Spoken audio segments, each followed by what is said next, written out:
Hello everyone, कैसे हैं आप सभी लोग। मैं आप सभी का अपने यूट्यूब चैनल पर स्वागत करता हूं। और इसके जस्ट पहले के लेक्चर में हमने हड़प्पा सभ्यता के धार्मिक जीवन के बारे में विस्तार से चर्चा की थी कि वो किस प्रकार का धार्मिक जीवन जीते थे। आज का जो हमारा टॉपिक है वह है हड़प्पा सभ्यता का सबसे महत्वपूर्ण टॉपिक। आज हम हड़प्पा सभ्यता के आर्थिक जीवन के बारे में चर्चा करेंगे कि ये लोग, इनका आर्थिक जीवन किस प्रकार का था। ठीक है, चलते हैं और करते हैं अपनी वीडियो स्टार्ट और पढ़ते हैं हड़प्पा सभ्यता का आर्थिक जीवन। तो देखिए, आर्थिक जीवन के अंतर्गत हमें किन किन पहलुओं को पढ़ना है, सबसे पहले हम ये देख लेते हैं। आर्थिक जीवन के अंतर्गत हम सबसे पहले पढ़ेंगे कृषि को, कि हड़प्पा सभ्यता के लोग किस प्रकार की कृषि करते थे। इसके बाद हम पढ़ेंगे पशुपालन की, इनके यहाँ किस प्रकार का पशु पालन किया जाता था। इसके बाद हम पढ़ेंगे हड़प्पा सभ्यता के उद्योग। ये सबसे महत्वपूर्ण टॉपिक रहेगा क्योंकि हड़प्पा सभ्यता जो थी वो एक नगरीय सभ्यता थी और नगरों में उद्योग मुख्य रूप से पाए जाते हैं। ठीक है, इसके बाद यदि हम बात करें तो फिर पढ़ेंगे हम इनके व्यापार के बारे में कि कैसा व्यापार करते थे, अंतरराज्यीय करते थे, अंतरराष्ट्रीय करते थे। ठीक है, तो और क्या क्या आयात करते थे, क्या क्या निर्यात करते थे, तो यह सब हम इसमें पढ़ेंगे। इसके बाद हम पढ़ेंगे कि परिवहन के साधन, आखिर इनके परिवहन के साधन किस प्रकार से थे जिसका उपयोग ये व्यापार उद्योग में करते थे। तो इन सभी पहलुओं को हम पढ़ने वाले हैं। चलते हैं आगे और एक एक पहलू को ध्यानपूर्वक समझते हैं। यदि हम जैसे सबसे पहले हम समझते हैं कृषि को कि हड़प्पा सभ्यता में कृषि किस प्रकार की थी। ठीक है, तो यदि हम कृषि की बात करें तो सबसे पहले जो है वो हमें कालीबंगन शहर से, कहां से, कालीबंगन नामक शहर से सर्वप्रथम हमें जुते हुए खेत के साक्ष्य प्राप्त होते हैं। क्या होते हैं? जुते हुए खेत के साक्ष्य प्राप्त होते हैं। इससे अनुमान लगाया जाता है कि इस क्षेत्र में जो खेती है वो होती होगी। ठीक है, तो जुते हुए खेत के साक्ष्य हमें प्राप्त होते हैं। ठीक है, यदि हम बात करें तो इस समय हल जो है वो कठोर लकड़ी, किसके? कठोर लकड़ी या तांबे के बनाए जाते थे। किसके? कठोर लकड़ी या तांबे के बनाए जाते थे। इसके बाद यदि हम बात करें तो ये जो हड़प्पा सभ्यता के लोग थे, यह अक्टूबर नवंबर में फसलों को बोते थे। सामान्यतः अक्टूबर नवंबर में। और यह 9 प्रकार की फसलें उगाते थे। कितने प्रकार की? 9 प्रकार की फसलें ये लोग उगाते थे। ठीक है, इसके बाद यदि हम बात करें तो सामान्यतः अगर हम देखें तो सामान्यतः एक फसलीय व्यवस्था थी। कैसी थी? एक फसलीय, मतलब एक ही फसल का उत्पादन करते थे। एक फसलीय व्यवस्था थी। ठीक है, लेकिन यहां पर हम देखेंगे कि एक हमारे अंग्रेज इतिहासकार आए हैं जिनका नाम था गॉर्डन चाइल्ड। क्या नाम था? Gordon Childe. तो इन्होंने माना है कि हड़प्पा सभ्यता के जो लोग थे वो चावल का भी उत्पादन करते थे। किसका उत्पादन करते थे? चावल उत्पादन भी करते थे। तो इन्होंने माना है कि ये जो सभ्यता के लोग थे यह द्विफसलीय व्यवस्था के अंतर्गत फसल बोते थे। द्विफसलीय व्यवस्था, क्योंकि इन्होंने क्या किया है? इन्होंने चावल को मान लिया है, जबकि अन्य इतिहासकार जो हैं वो ये नहीं मानते हैं कि हड़प्पा सभ्यता के लोग चावल का उत्पादन करते थे। ठीक है, इसके बाद यदि हम बात करें तो सिंचाई के लिए, चूंकि अब हड़प्पा सभ्यता में जब कृषि हो रही है तो सिंचाई भी निश्चित तौर पर होती होगी, क्योंकि बरसात के द्वारा आप फसल उत्पादन नहीं कर सकते हैं। तो सिंचाई के लिए ये लोग चरस का उपयोग करते थे। किसका? चरस का। और चरस एक चमड़े का थैला होता था। क्या होता था? चमड़े का थैला होता था, ठीक है। चमड़े का यह थैला होता था और पत्थरों पर इसके निशान पाए गए हैं। कहाँ? पत्थरों पर इसके निशान पाए गए हैं। और यह निशान हमें किस शहर से प्राप्त हुए हैं? तो यह प्राप्त हुए हमें धौलावीरा नगर से। धौलावीरा नगर से। देखिए, जो आर्थिक जीवन है ये बहुत ही महत्वपूर्ण टॉपिक है, तो निश्चित तौर पर आज थोड़ी वीडियो लंबी हो जाएगी, ठीक है। तो आप लोग ध्यानपूर्वक पढ़िए, यह बहुत ही ज्यादा महत्वपूर्ण है। इसके बाद यदि हम बात करें तो क्या इस समय नहरों का भी मतलब नहरें भी बनाई जाती थी? तो एक स्थान है जिसका नाम है सुरतधोई। क्या नाम है? सुरतधोई। यहां से हमें नहर के साक्ष्य प्राप्त हुए हैं। नहर के साक्ष्य प्राप्त हुए हैं। और यदि हम बात करें तो सामान्यतः ये लोग उर्वरक का प्रयोग नहीं करते थे। मतलब जैसे उर्वरक होते हैं, जैसे यदि हम वर्तमान समय में बात करें तो वर्तमान समय में हम जैसे जो खेती होती है उसमें डीएपी, यूरिया आदि जो उर्वरक होते हैं इनका प्रयोग करते हैं। उसी प्रकार इस सभ्यता के लोग जो थे वह उस समय किसी भी प्रकार के उर्वरक का प्रयोग नहीं करते थे, ठीक है। यह है हमारी कृषि। अब इसके बाद हम नेक्स्ट अपना पार्ट देखते हैं। तो नेक्स्ट जो पार्ट है वो है हमारा पशुपालन। क्या है? पशुपालन। यहां पर मैं आपको थोड़ी एक बहुत ही ज्यादा महत्वपूर्ण जानकारी बताना भूल गया हूं, इससे भी समझ लेते हैं। देखिए, यदि हम बात करें तो हड़प्पा सभ्यता में तिल, सरसों, इसके जो साक्ष्य प्राप्त हुए हैं हमें, इसके मतलब या हम कह सकते हैं कि इसके जो दाने मिले हैं वो हमें बनावली से मिले हैं। कहां से मिले हैं? बनावली से, ठीक है। जैसे इसकी यदि हम बात करें तो हड़प्पा सभ्यता में कुछ शहरों से कुछ महत्वपूर्ण फसलों के दाने मिले हैं, तो इन्हीं को हम पढ़ रहे हैं, ठीक है। इसके बाद यदि हम बात करें तो कपास जो है वो मोहनजोदड़ो से मिला है। कहां से? कपास जो है वो, कपास के साक्ष्य जो है वो मोहनजोदड़ो से मिले हैं।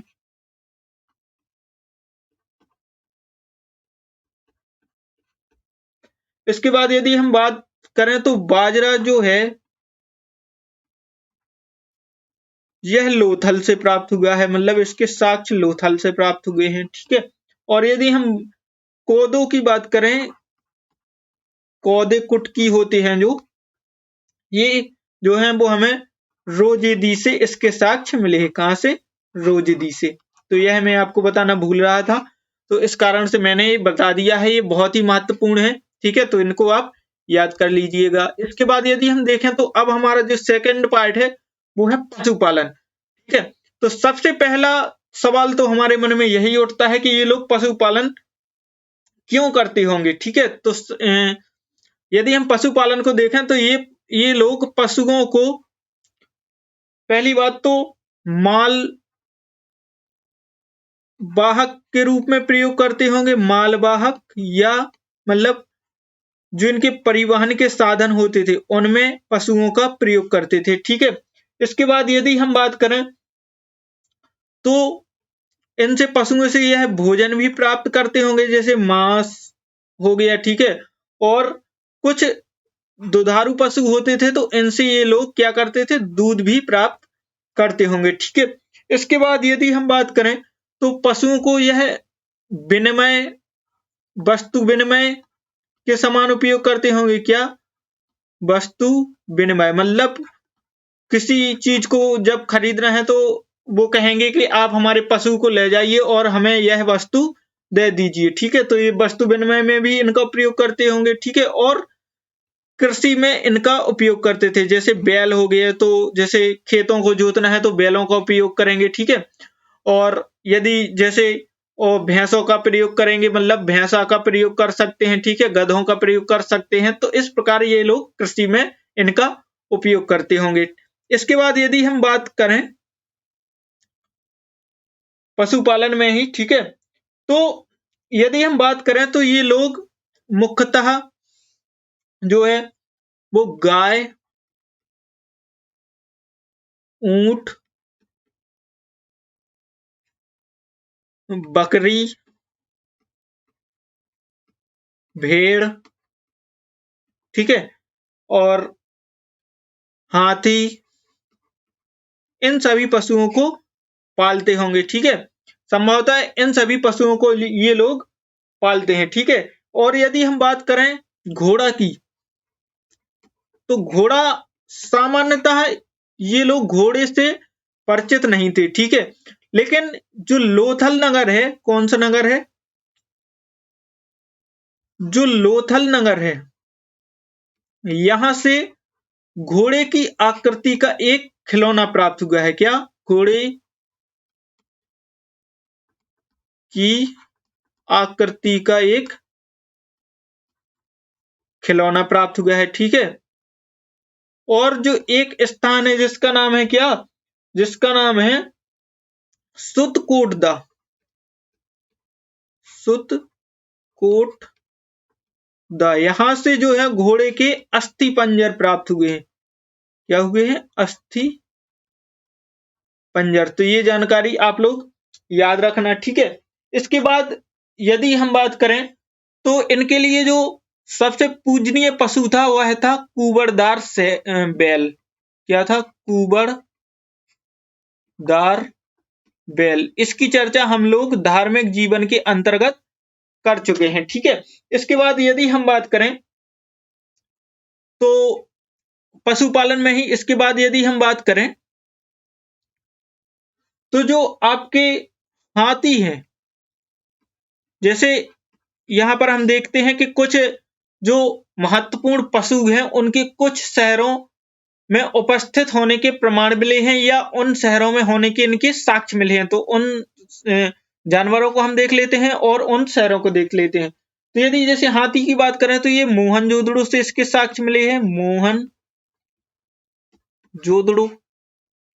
ठीक है, और लोथल और रंगपुर, ठीक है। इसके बाद यदि हम देखें, इसके बाद यदि हम देखें तो अगला जो हमारा पशु है वो है ऊंट। और ऊंट के यदि हम साक्ष्यों की बात करें तो ये प्राप्त हुए हैं मोहनजोदड़ो,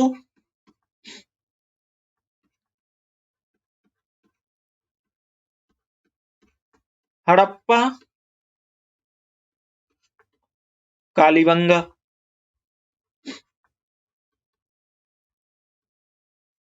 इसके बाद यदि हम बात करें तो इसके बाद आता है आपका कुत्ता, ठीक है। और कुत्ते की यदि हम बात करें तो कुत्ते का एक चित्र हमें प्राप्त हुआ है, ठीक है, जिसमें कुत्ते के गले में पट्टे को दिखाया गया है। क्या? कुत्ते के गले में पट्टा, ठीक है। इसके बाद यदि हम बात करें तो भेड़ जो है, भेड़ जो है इसके जो साक्ष्य प्राप्त हुए हैं वो हुए हैं मोहनजोदड़ो से, ठीक है। और आप सभी जानते हैं कि मोहनजोदड़ो से ही क्या ऊन के धागे प्राप्त हुए हैं। क्या हुए हैं? ऊन के धागे प्राप्त हुए हैं, ठीक है। तो इसकी हमें जानकारी मिलती है कि भेड़ जो है वो मोहनजोदड़ो क्षेत्र में होती होंगी, ठीक है। इसके बाद यदि हम बात करें तो अगला जो पशु है वो है मयूर। मयूर मतलब मोर, ठीक है। यदि मयूर की बात करें तो यह सरस्वती और सिंधु, सरस्वती व सिंधु स्थलों का यह पक्षी था, ठीक है। तो यह हमारी जो है पशुपालन के क्षेत्र में विस्तृत चर्चा हो चुकी है, ठीक है। इसके बाद हम आगे चलते हैं और अपना नेक्स्ट पार्ट देखते हैं। देखिए हमें देखना है व्यापार। देखिए जो सिंधु घाटी सभ्यता थी वह एक हम कह सकते हैं कि महत्वपूर्ण सभ्यता थी, ठीक है, महत्वपूर्ण सभ्यता थी और एक नगरीय सभ्यता थी। चूंकि नगरीय सभ्यता थी तो नगरों में व्यापार का बहुत ज्यादा महत्व होता है, ठीक है, क्या होता है, व्यापार का बहुत ज्यादा महत्व होता है। तो इनके हम व्यापार को देख लेते हैं कि आखिर इनका व्यापार किस प्रकार का था। तो व्यापार के अंतर्गत यदि हम बात करें कि ये लोग दोनों प्रकार का व्यापार करते थे। कैसा? अंतरराज्यीय भी और अंतरराष्ट्रीय भी। मतलब जो अन्य सभ्यताएं थी इनकी समकालीन सभ्यता थी, जैसे मेसोपोटामिया की सभ्यता हुई, मिस्र की सभ्यता हुई, चीन की सभ्यता हुई, इन सभी से ये व्यापार करते थे, ठीक है। और अंतरराज्यीय व्यापार भी करते थे, मतलब जो अंतरराज्यीय मतलब जो इनके आसपास के क्षेत्र थे वहां से जो है वो वस्तुएं आयात करते थे, ठीक है, और फिर उनका दूसरी सभ्यताओं में निर्यात करते थे। तो हम एक एक करके देखते हैं कि इनका व्यापार किस प्रकार से था, ठीक है। तो यदि हम बात करें तो अंतरराज्यीय व्यापार तो ठीक है, लेकिन अंतरराष्ट्रीय व्यापार की हमें जानकारी कैसे मिलती है कि ये लोग अंतरराष्ट्रीय व्यापार करते थे? तो इसकी जानकारी मिलती है कि जो मिस्र है, मिस्र के ममी का मॉडल, मिस्र के ममी का मॉडल देखिए, जो मिस्र की सभ्यता थी वहां पर जब कोई विशेष व्यक्ति मर जाता था तो उसको एक मतलब हम कह सकते हैं कि उसके ऊपर रासायनिक तेल लगाकर और कपड़े से लगाकर लपेट कर रख दिया जाता था, उसे हम कहते थे ममी, ठीक है। तो मिस्र के एक ममी का जो मॉडल है वो हमें लोथल से प्राप्त हुआ है। कहां से प्राप्त हुआ है? लोथल से। तो इसके द्वारा हम अंदाज लगा सकते हैं कि ये लोग मिस्र की सभ्यता से व्यापार करते होंगे, ठीक है। इसके बाद यदि हम बात करें तो जो फारस है आपका, क्या? फारस यानी सुमेरिय सभ्यता के आसपास का क्षेत्र। तो यदि जो आपका फारस है, यहां से लोथल की एक बेलनाकार मोहर मिली है। क्या मिली है? लोथल की एक बेलनाकार मोहर, ये हमें प्राप्त हुई है आपकी फारस के क्षेत्र से, ठीक है। इसके अलावा यदि हम बात करें तो अंतरराष्ट्रीय व्यापार की हमें जानकारी और कहां से मिलती है? तो हम देखते हैं कि अंतरराष्ट्रीय व्यापार की जानकारी तो देखिए, जो सुमेरिया सभ्यता है, कौन सी? सुमेरिया सभ्यता, इसी को क्या कहते हैं? पोटामिया की सभ्यता, ठीक है, जो कि दजला और फरात नदियों के मध्य बसी हुई थी। दजला और फरात नदियों के मध्य यह बसी हुई थी, ठीक है। तो यहां से जो है वो एक रंगीन कपड़ा प्राप्त हुआ है। क्या हुआ है? रंगीन कपड़ा।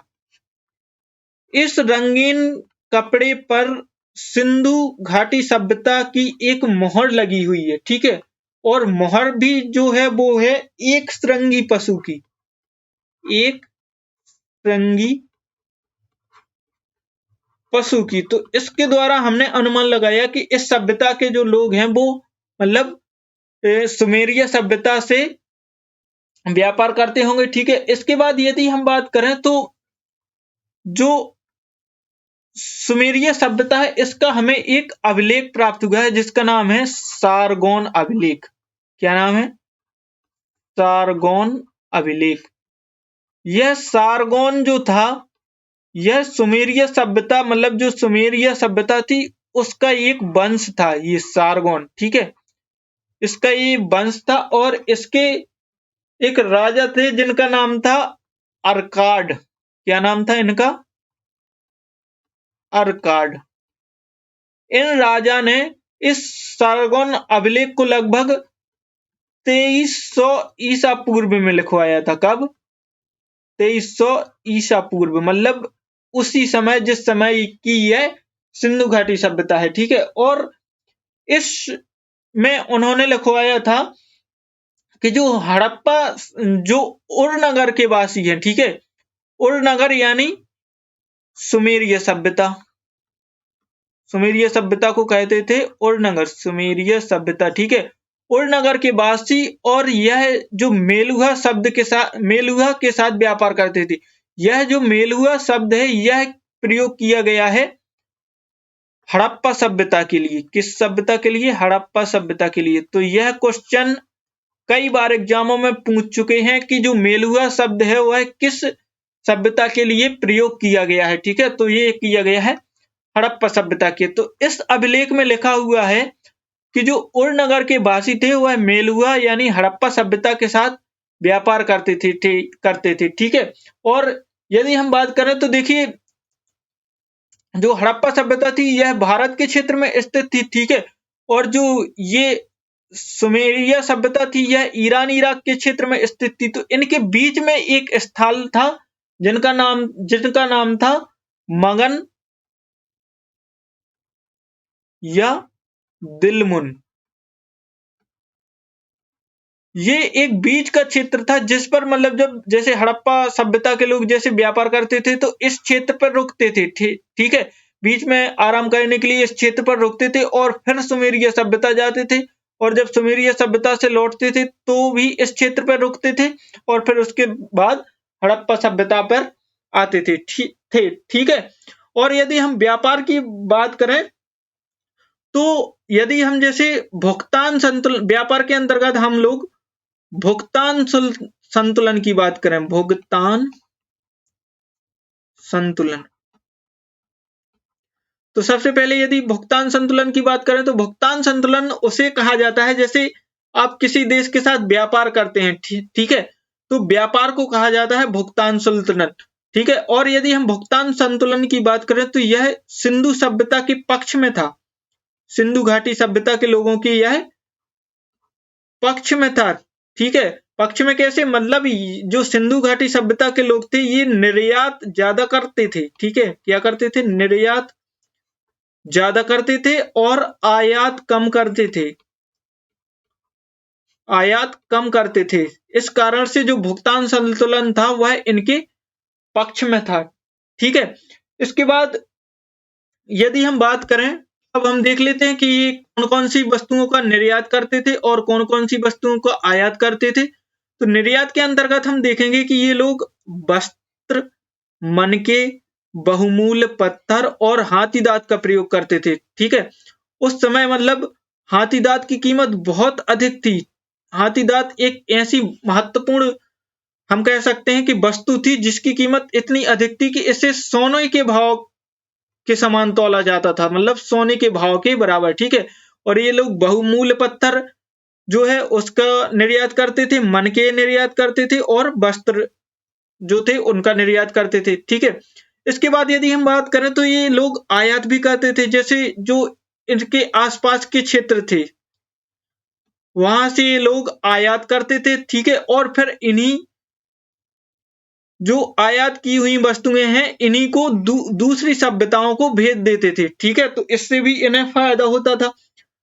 तो हम देख लेते हैं कि आयात कौन कौन से करते थे। तो आयात करते थे, देखिए, बहुमूल्य पत्थर, और बहुमूल्य पत्थर करते थे, यह करते थे कश्मीर और काठियावाड़ क्षेत्र से। काठियावाड़ जो क्षेत्र है वो वर्तमान समय में है कर्नाटका में। कहां पर है? कर्नाटका में, ठीक है। फिर इसके बाद यदि हम बात करें तो जो शिलाजीत है ये करते थे, यह हिमालय क्षेत्र से आयात, ठीक है। सोनार की यदि बात करें तो यहाँ पर सोनार नहीं, यहाँ पर सोना लिखना था, ठीक है। सोना जो आयात करते थे यह करते थे कर्नाटक से, और कर्नाटक में कहां से? तो वही सोनार खदान से। कहां से? सोनार खदान से, ठीक है। इसके बाद यदि हम बात करें तो सीप ये लोग जो है आयात करते थे, वो करते थे सौराष्ट्र क्षेत्र से, ठीक है। सौराष्ट्र क्षेत्र यानी वर्तमान समय में गुजरात का क्षेत्र। इसके बाद यदि हम बात करें तो तांबा ये लोग करते थे खेतड़ी से, खेतड़ी खदान से आयात। और खेतड़ी खदान कहां पर है? तो ये है राजस्थान में।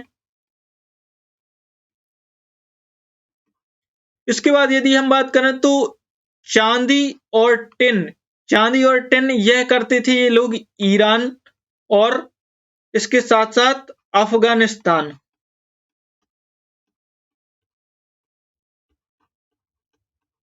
अफगानिस्तान से यह आयात करते थे, ठीक है। लाजवर्द की यदि बात करें हम, तो लाजवर्द यह करते थे बलूचिस्तान से, ठीक है।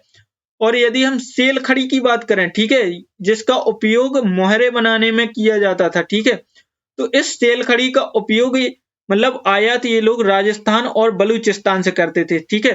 तो ये जो क्वेश्चन है सेल खड़ी वाला और ये जो क्वेश्चन है लाजवर्द वाला, ये तो बहुत ही महत्वपूर्ण है, क्योंकि यह कई परीक्षाओं में पूछा जा चुका है कि सिंधु सभ्यता के लोग लाजवर्द का आयात कहाँ से करते थे और सेलखड़ी का आयात कहाँ से करते थे, ठीक है। और इसके साथ साथ ये सभी भी महत्वपूर्ण है।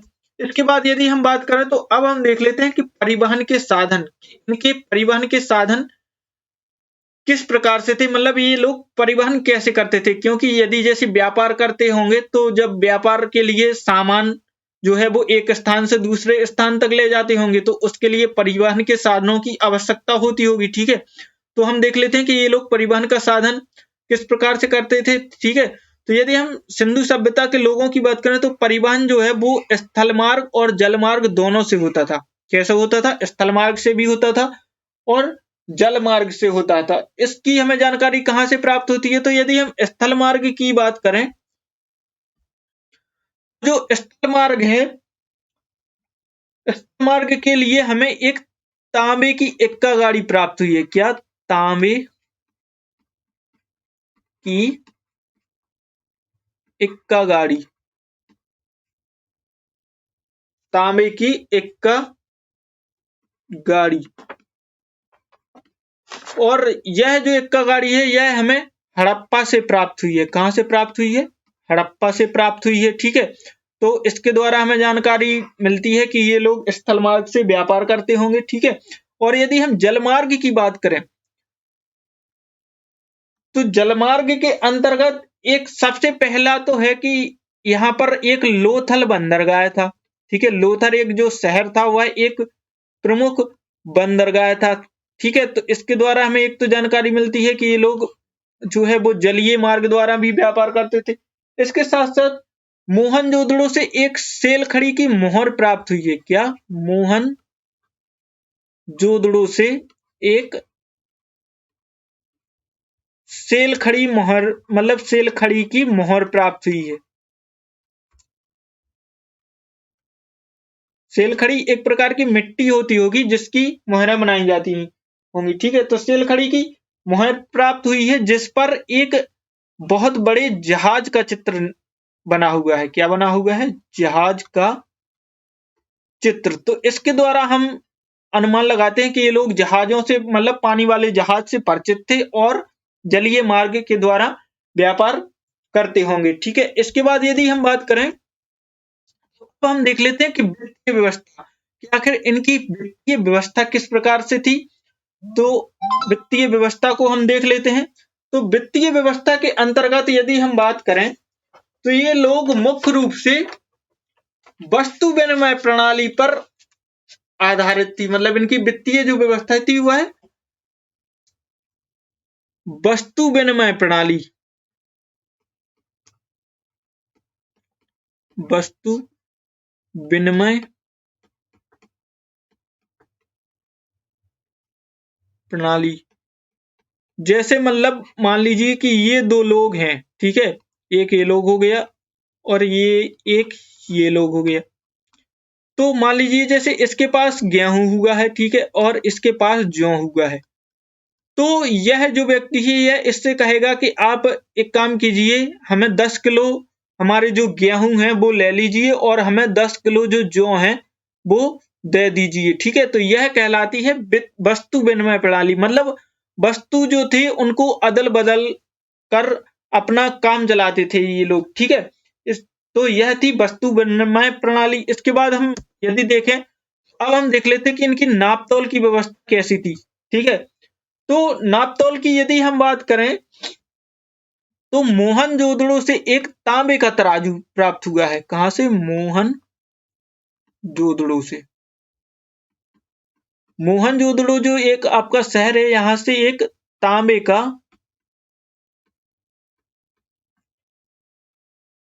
तराजू प्राप्त हुआ है, ठीक है। इसके बाद यदि हम बात करें तो एक हमारा शहर है जिसका नाम है क्या, चाहुंदड़ो। एक हमारा शहर है चाहुंदड़ो, ठीक है। यहां से चर्ट के बने हुए बांट प्राप्त हुए हैं। क्या हुए हैं? चर्ट के बने बांट प्राप्त हुए हैं। और यह जो बांट थे यह 16 के अनुपात में थे। कैसे? जैसे 16, 32, 48, 64, ठीक है। तो ये 16 के अनुपात में थे, ठीक है। जैसे यदि हम वर्तमान समय के जो हमारे बांट हैं उनको देखें तो यह 10 के अनुपात में रहते हैं। जैसे 1 ग्राम, फिर 10 ग्राम, फिर 100 ग्राम, फिर 1000 ग्राम, तो यह 10 के अनुपात में रहते हैं, ठीक है। इसी प्रकार उस समय जो बांट थे यह 16 के अनुपात में थे, यानी 16, 32, 48, 64, ठीक है। इसके बाद यदि हम बात करें तो हाथी दांत का जो स्केल है, ठीक है, एक हमें हाथी दांत का स्केल भी प्राप्त हुआ है। हाथी दांत का स्केल, यह जो है वो हमें लोथल नगर से प्राप्त हुआ है, ठीक है। कहां से प्राप्त हुआ है? लोथल नगर से। और एक हमें सीप का स्केल भी प्राप्त हुआ है। किसका? सीप का स्केल। यह हमें मोहनजोदड़ो से प्राप्त हुआ है। कहां से प्राप्त हुआ है? मोहनजोदड़ो,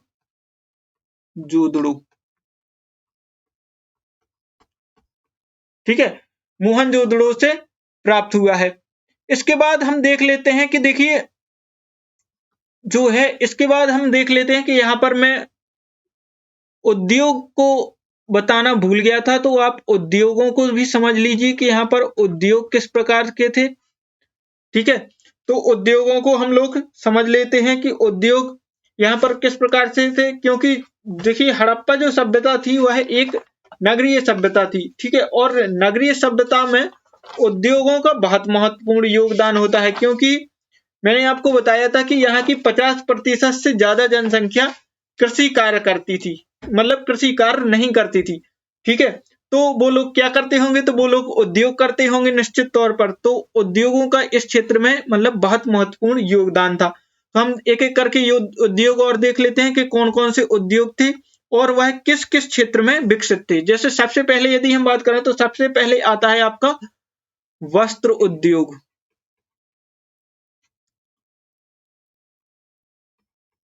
वस्त्र उद्योग, ठीक है। यह जो वस्त्र उद्योग था यह मुख्यतः हड़प्पा और मोहनजोदड़ो नगर में विकसित था।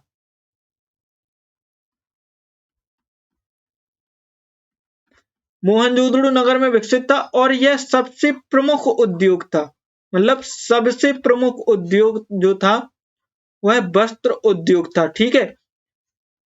इसके केंद्र मतलब हड़प्पा में थे और मोहनजोदड़ो में थे। जो वस्त्र हैं वो सबसे अच्छे हड़प्पा और मोहनजोदड़ो में मिलते थे। इसके बाद यदि हम आगे बात करें तो अब यहाँ पर मैं उद्योग नहीं लिखूंगा हर जगह, मतलब आप उद्योग लगाते जाना। तो धातु उद्योग, ठीक है। धातु उद्योग की यदि हम बात करें तो यह आपका हड़प्पा, यानी ये हड़प्पा, ये मोहनजोदड़ो और लोथल नगर से भी इसके साक्ष्य प्राप्त हुए हैं कि मतलब इस क्षेत्र में जो है वो धातु उद्योग विकसित था, ठीक है। इसके बाद यदि हम बात करें तो मूर्ति उद्योग।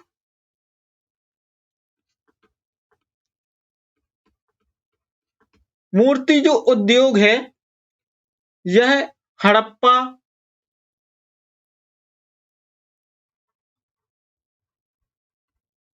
मोहनजोदड़ो और लोथल नगर में विकसित था, ठीक है। लोथल नगर में विकसित था, क्योंकि आप जानते हैं कि मोहनजोदड़ो से अनेक मूर्तियां प्राप्त हुई हैं, ठीक है। इसके बाद यदि हम बात करें तो इसके बाद जो अगला उद्योग था वह था कांसा उद्योग। कांसा एक प्रकार की धातु होती है जो तांबा और टिन से मिलकर के बनती है, ठीक है। तो इसके बाद यदि कांसा उद्योग की हम बात करें तो यह जो उद्योग मोहनजोदड़ो में मुख्य रूप से विकसित था। क्यों? इसका अनुमान हमने कैसे लगाया? तो देखिए मोहनजोदड़ो से हैं जो कांसे की अनेक मूर्तियां बनी हुई मूर्तियां प्राप्त हुई हैं, ठीक है। तो इस कारण से हमने अनुमान लगाया कि यह जो उद्योग था यह मोहनजोदड़ो में विकसित था। इसके बाद यदि हम आगे देखें तो आगे यदि हम देखें तो अगला जो उद्योग था वह था तांबा उद्योग। क्या था? तांबा उद्योग, ठीक है। और जो तांबा उद्योग था यह मुख्यतः हड़प्पा नगर में विकसित था, क्योंकि मैंने आपको जब सामाजिक जीवन पढ़ाया था तो उसमें मैंने आपको पढ़ाया था कि हड़प्पा नगर से मतलब 15-15 मकान प्राप्त हुए हैं और इस नगर से एक धातु गलाने की भट्टी भी प्राप्त हुई है, ठीक है।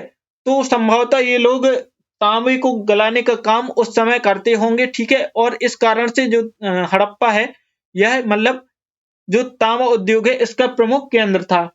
इसके बाद यदि हम बात करें तो अगला जो उद्योग था वह था मनका उद्योग। मनका का उपयोग जैसे हार, गले के हार बनाने में, बाजूबंद बनाने में, आभूषण बनाने में, इन सभी में करते थे, ठीक है। तो यदि हम मनका उद्योग की बात करें तो यह जो उद्योग था यह लोथल और चहुंदड़ो में विकसित था। लोथल और चहुंदड़ो में। इसके बाद यदि हम बात करें नेक्स्ट,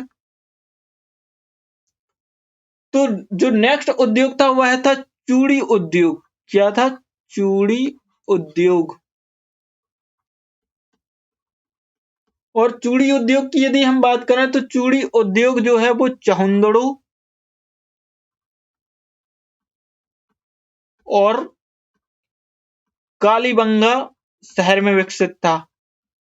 देखिए यदि हम कालीबंगा की बात करें तो कालीबंगा इसका नाम ही इसी कारण से पड़ा है क्योंकि यहाँ पर काली चूड़ियां प्राप्त हुई हैं। बंगा का मतलब बंगन का मतलब होता है चूड़ियां, ठीक है। तो इस क्षेत्र में, इस शहर में काली चूड़ियां प्राप्त हुई हैं, इस कारण से इसका नाम जो है वो कालीबंगा रखा गया है।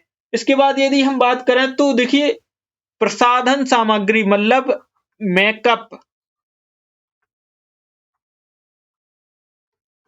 मेकअप जो प्रसाधन सामग्री होती है यानी मेकअप वाली सामग्री होती है तो उसके उद्योग जो थे वो मोहनजोदड़ो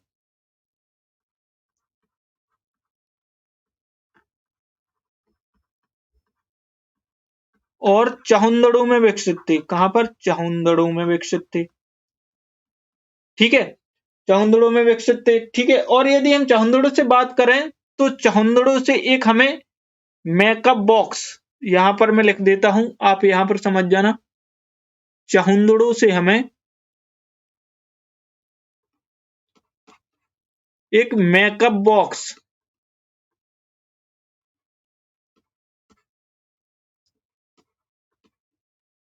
लिपस्टिक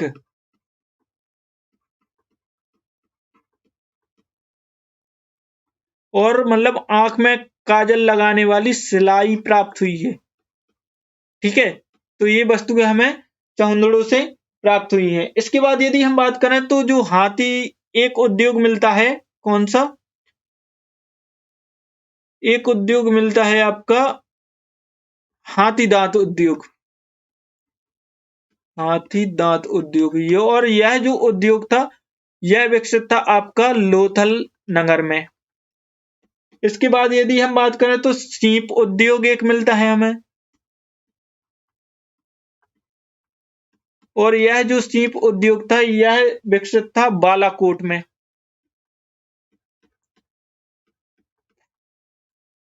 इसके बाद यदि हम बात करें तो एक उद्योग मिलता है हमें ईंट उद्योग। देखिए ईंटें जो हैं इनका प्रयोग सभी जगह किया जा रहा है, इनके द्वारा मकान बन रहे हैं, ठीक है। और हम कह सकते हैं कि चबूतरे बन रहे हैं, महल बन रहे हैं, तो ईंटों का प्रयोग बहुत ज्यादा किया जाता था। तो इस कारण से ईंटें, जो ईंट उद्योग है वो सभी जगह प्राप्त हुआ है, सभी जगह प्राप्त हुआ है। तो ये इतने उद्योग थे जो हड़प्पा सभ्यता में विकसित थे, ठीक है। और यह जो थे वह बहुत ही ज्यादा विकसित थे। तो ये उद्योग आप लोग याद रखेंगे। जी, तो यह था आज का हमारा वीडियो। आशा करता हूँ कि आपको वीडियो बहुत ही अच्छा लगा होगा। अगर आपको वीडियो अच्छी लगती है तो प्लीज़ इस वीडियो को लाइक कीजिए। हमारे चैनल स्टडी विद गणेश को ज़रूर सब्सक्राइब कीजिए। कमेंट में बताइए कि आपको वीडियो कैसी लग रही है, और यदि आपकी कुछ समस्या भी है तो उसका मतलब उसको भी आप कमेंट बॉक्स में लिखिए, ठीक है? और साथ ही साथ इस वीडियो को अधिक से अधिक लोगों तक शेयर कीजिए, जिससे यह जो जानकारी है वो सभी लोगों तक पहुंच सके। और हमारे चैनल स्टडी विद गणेश को जरूर सब्सक्राइब कीजिए। साथ ही साथ इस वीडियो को शेयर कीजिए। और अगर आप मतलब इस वीडियो के नोट्स चाहते हैं तो हमारे टेलीग्राम चैनल को जरूर ज्वाइन कीजिए, जिसका नाम है स्टडी विद गणेश, इसी नाम से है। और इस टेलीग्राम की लिंक जो है वो आपको डिस्क्रिप्शन में मिल जाएगी, तो आप वहां पर ज्वाइन हो जाइए और इस जो लेक्चर है इसके नोट्स फ्री में प्राप्त कीजिए, ठीक है? तो तब तक के लिए जय हिंद, जय भारत। स्टडी विद गणेश के साथ जरूर पढ़ते चलिए, ठीक है? और अपनी पढ़ाई को प्लीज कंटिन्यू कीजिए। जय हिंद, जय भारत।